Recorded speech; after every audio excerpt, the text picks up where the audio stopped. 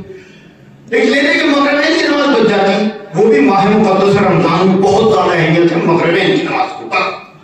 فجر کی نماز اتنی اہمیت نہیں، ظہرین کی نماز اتنی. فیس بک پہ بڑی اچھی اچھی چیزیں آتی ہیں، اور ظاہر سی بات ہے کہ مجھے آپ کی سبق رائشی کرنی تو یہ چاہتا ہوں کہ بزرگان سے معذرت چاہتے ہو، بزرگان بہتر جانتے ہیں. جو چھوٹے بچے بیٹھے ہوئے صرف ان تک بات کو پہنچانا مقصود ہے. بزرگان سے میرا کوئی خطاب نہیں، کوئی مقصد نہیں، چھوٹے بچوں سے خطاب. فیس بک بہت اچھی چیز ہے، اگرچہ میں یہ سمجھتا ہوں کہ سبھی لوگ جو دانش رکھتے ہیں اور بزرگان ہیں وہ جانتے ہیں کہ موبائل سے کتنا بھی بڑھ رہے ہیں لوگ، کتنا فائدہ ہو رہا ہے، کتنا نقصان ہو رہا ہے. خاص طور سے ٹین ایجرز، ہمارے نوجوان، اور اس میں ہمارے کچھ بڑے بھی شامل ہیں. اس میں کچھ بڑے بھی ہیں ماشاءاللہ سے. موبائل ہے اور وہ ہے اور رات بھر جاگ رہے ہیں، دن بھر اسی میں مصروف ہے. اس موبائل سے بگاڑ زیادہ ہوا ہے، بربادی زیادہ ہے. اگر جو بڑی اچھی چیز ہے، بہترین چیز ہے، اگر اس سے فائدہ حاصل کیا جائے تو بہترین چیز ہے. میں بھی یوز کرتا ہوں، فیس بک دیکھتا ہوں، بہت اچھی اچھی چیزیں آتی ہیں، لیکن بگاڑ بہت ہے موبائل سے. اور جسٹ اپوزٹ اس طرح ہے کہ آپ اگر دیکھیں مدر ڈے میں ایک فوٹو آیا فیس بک پہ، کیا ہے مدر صاحب مدر ڈے آیا، چلو وہی چلو مدر کے پاس چل رہے ہیں، کہاں چل رہے ہیں، چلو مثلا ہم روح سے باہر نکلیں، چلو ہم روح چل رہے ہیں. کیا ہے مدر ڈے آیا، مدر ڈے میں ماں کے پاس جائیں گے. سوری فیملی، بیٹے بیٹیاں پوتی نوازے سب کے سب آ گئے، وہ بیٹھی گئی اکیلی. کیا بات کھولے آج مدر ڈے ہے اس لیے تمہارے پاس آئے، اور سب کے ہاتھوں میں فون ہے اور سب کے سب اس میں، وہ بیچاری اکیلی بیٹھی. اس کا نام ہے موبائل. دور کو قریب کر دیا، قریب کو دور کر دیا. بڑی پیاری باتیں آتی ہیں. اس میں فوٹو آ رہے تھے فجر کی نماز، تقریباً 20-25 تیلیاں ماچس کی تیلیاں دیکھا. ظہرین کی نماز 30-35 یا 40 تیلیاں مثلا ماچس کی تیلیاں. مغربین کی نماز دیکھا، اس کے آواز جو ہے صاحب کو تو میں گنی نہیں پایا کتنی. ایک بار دیکھا، دوسری بار دیکھا، تیسری بار دیکھا. میں نے کہیں صاحب سے کہا، میں نے کہیں کیا بےہودہ کیا دے رہا ہے، بہت زیادہ ریپیٹ کر رہے لوگ اس کو. بولے اس کا مقصد یہ ہے کہ فجر کی نماز میں اتنی نمازی ہوتے ہیں، ظہرین کی نماز میں اس سے بڑھ جاتے ہیں، مغربین کی نماز جاتے ہیں صاحب. ماہ مقدس رمضان میں اگر اہمیت ہے تو مغربین کی نماز میں، اور ہم اتنی اہمیت سمجھتے ہیں مغربین کی نماز کی کہ پہلی رمضان سے 29 یا 30 رمضان تک مغربین کی نماز قضا نہیں ہو سکتی، چاہے صبح کی نماز پڑھی نہ پڑھے، چاہے ظہرین کی پڑھی نہ پڑھے، لیکن مغرب کی نماز میں آدھا گھنٹہ پہلے موجود ہے. تو سلسلہ یہ ہے کہ نماز، فجر کی نماز، ظہرین کی نماز، مغربین کی نماز، ماہ مقدس رمضان، اور اس میں ان تمام نمازوں کی اہمیت کے ساتھ اب ہمیں اپنے وجوب کو دیکھنا ہے. فجر کی نماز واجب ہے تو واجب ہے، فجر کی نماز واجب ہے تو واجب ہے. یہ نہیں کہ آپ نیند آ رہی ہے ہم بعد میں پڑھ لیں گے، سورج نکلنے کے بعد پڑھ لیں گے، نہیں. فجر کی نماز پڑھنی تو پڑھنی. بات ہمارے یہاں کچھ بچے میں نے یہ بھی دیکھا کہ سحری کھا کے سو جاتے ہیں، اب اٹھ رہے ہیں 7 بجے 8 بجے 9 بجے. میں کہا بھائی کیا ہوا، آپ کا روزہ ہے؟ بولے ٹھیک روزہ ہے. لیکن نماز سحری کھا کے جلدی سو گئے تھے، یا 2 بجے سحری کھا لی تھی، 3 بجے سحری کھا لی تھی، نیند آ رہی سو گئے. اول نماز ہے، بعد میں روزہ ہے. حدیث واضح طور پہ کہہ رہی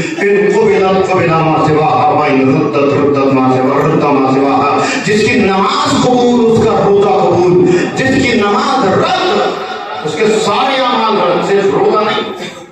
یہ خیال کام ہے کہ ہم روزے سے ہیں، نماز سے کوئی مطلب نہیں. میں اپنی منزل تک پہنچ رہا ہوں، اگر ابھی تک مجھے کوئی سگنل نہیں ملا